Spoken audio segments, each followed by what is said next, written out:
प्यारे दोस्तों नमस्ते। मैं सुनाने जा रही हूँ एक प्यारी सी रोचक कहानी।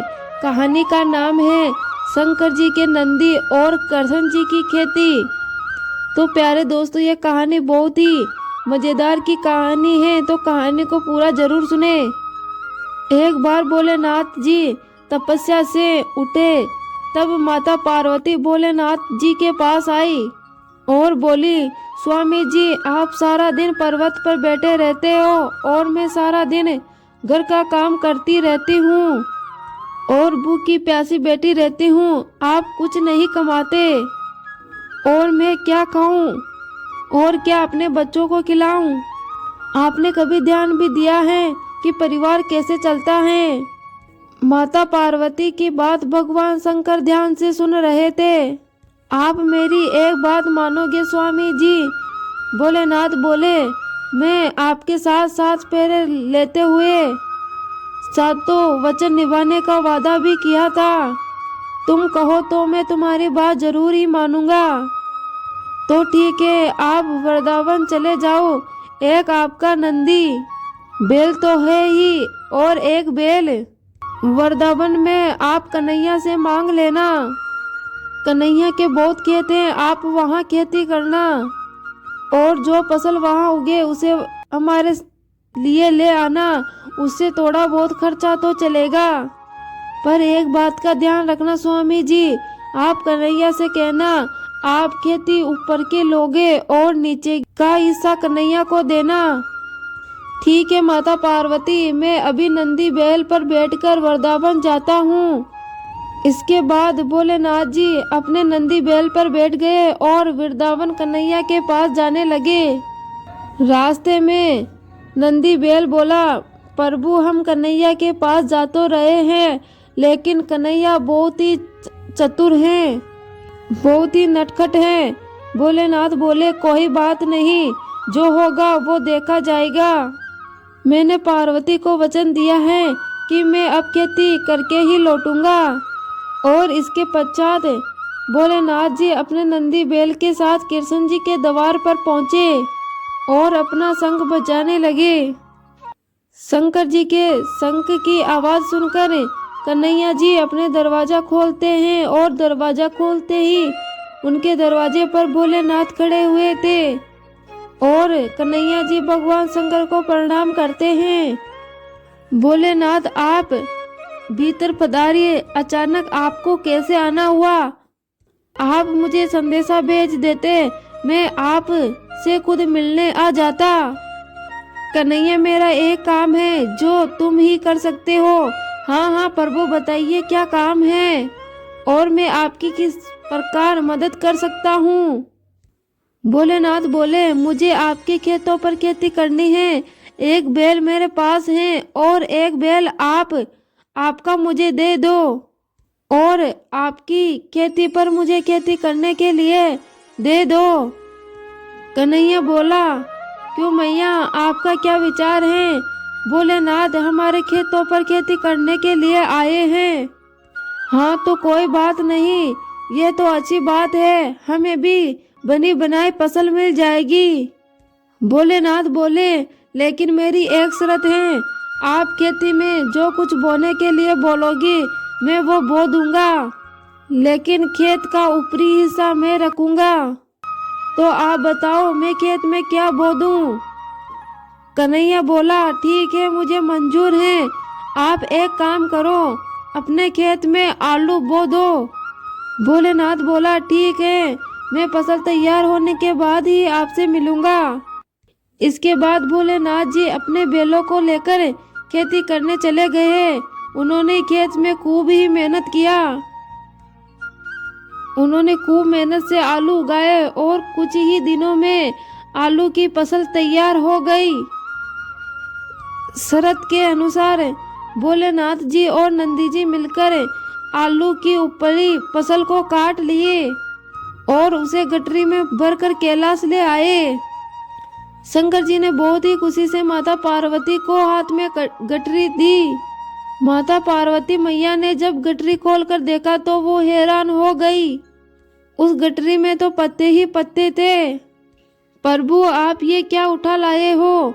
आपने जो खेती की थी वो कहाँ है? भोलेनाथ बोले, माता पार्वती, मैंने तो वैसा ही कहा जो आपने बोला था। मैंने ऊपर की खेती का हिस्सा लिया और निचली खेती का हिस्सा कन्हैया को दे दिया। मुझे कुछ नहीं पता प्रभु, अब मैं इस पत्तों का क्या करूं? यह पत्ते तो किसी काम के नहीं हैं। अब आप दोबारा जाओ और दोबारा खेती करके लाओ। और हाँ, अब की बार आप नीचे की खेती मांगना। एक बार और फिर से भोलेनाथ नंदी के साथ वृंदावन जाने लगे। रास्ते में नंदी ने फिर भोलेनाथ को समझाया, कान्हा बहुत ही चतुर हैं, तो आप सावधान रहना प्रभु। भोलेनाथ ने फिर से वही कहा, जो होगा देखा जाएगा। भोलेनाथ कन्हैया के पास जाकर बोले, कन्हैया, एक बार फिर से मुझे आपके बैल और आपकी खेती चाहिए, पर इस बार शर्त यह है कि मैं खेती नीचे की लूंगा और ऊपर का हिस्सा आप रखना।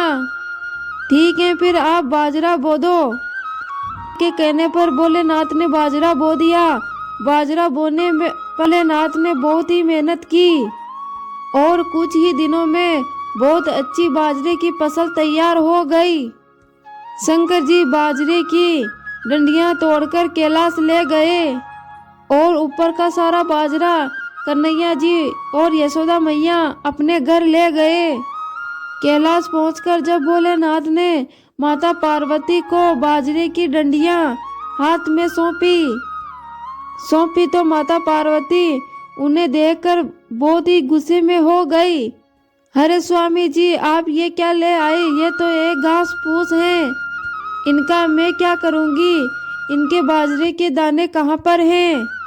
माता पार्वती, तुमने तो मुझे कहा था कि मैं नीचे की खेती ले आऊं और ऊपर की खेती मैंने कन्हैया को दे दी। मुझे तो कुछ नहीं पता, मैं क्या बनाऊं और क्या खिलाऊं बच्चों को। एक बार फिर से जाओ और कन्हैया से कहना कि ऊपर और नीचे की दोनों खेती मुझे ही चाहिए। माता पार्वती की बात सुनकर भोलेनाथ कहते हैं, ठीक है पार्वती, जैसा आप कहती हो मैं वैसा ही कर रहा हूँ। भोलेनाथ फिर से नंदी पर बैठकर चले जाते हैं। भोलेनाथ कन्हैया के द्वार पर पहुंचे और उनसे फिर से खेती करने के लिए कहा। कन्हैया, इस बार ऊपर और नीचे की खेती दोनों में ही लूंगा। बताओ मुझे क्या बोना है? ठीक है, मुझे कोई आपत्ति नहीं है, आप इस बार मक्का बो दो। इस बार आप ऊपर और नीचे की खेती ले लेना बच्चे, जो मैं ले लूंगा। शंकर जी फिर से खेती करने लगे। कुछ ही दिनों में मक्का की फसल पक्के तैयार हो गई। कृष्ण जी यशोदा मैया के साथ मिलकर बीज का हिस्सा तोड़ लिए, यानी कि मक्का तोड़कर अपने घर ले आए। ऊपर और नीचे की फसल भगवान शंकर भोलेनाथ कैलाश पर्वत ले गए। इस बार भोलेनाथ और नंदी जी बहुत ही प्रसन्न थे कि इस बार ऊपर और नीचे की दोनों फसल मैं ही ले आया हूँ और इन्हें देखकर माता पार्वती बहुत ही खुश होंगी। जैसे ही उन्होंने माता पार्वती को फसल की गठरी हाथ में पकड़ाई, इस बार माता पार्वती फसल को देखकर अपना हाथ से सिर पकड़कर बैठ गई। अरे, ऊपर और नीचे की फसल तो ले आए, लेकिन इसका भुट्टा कहाँ है? माता पार्वती, तुमने ही तो कहा था ऊपर और नीचे की खेती लेकर आओ, इसलिए मैं ऊपर और नीचे की खेती ही तो लेकर आया हूँ। अब मैं भोला भाला जैसा तुमने कहा मैंने वैसा ही किया। तभी कृष्ण जी आते हैं और बोलते हैं, माता पार्वती, भोलेनाथ उचित कह रहे हैं। भोलेनाथ को तभी तो भगत भोले बाबा कहते हैं। भोलेनाथ तो भाव के भूखे हैं, प्रेम से इन्हें जो भी अर्पित करता है ये उन्हीं में खुश हो जाते हैं। भोलेनाथ, आप धन्य हैं प्रभु। माता पार्वती, भोलेनाथ द्वारा की गई खेती की फसल में आया हूँ, आप इसे स्वीकार कीजिए। माता पार्वती देखती हैं भोलेनाथ ने तो बहुत ही अच्छी फसल की थी और बहुत ही मेहनत करके आलू, बाजरा और मक्का उगाया था। माता पार्वती उन फसल को देखकर बहुत ही खुश हो जाती है। तो प्यारे दोस्तों, ये थी भोलेनाथ की एक रोचक कहानी। कैसी लगी कमेंट बॉक्स में कमेंट करके ज़रूर बताएं। धन्यवाद।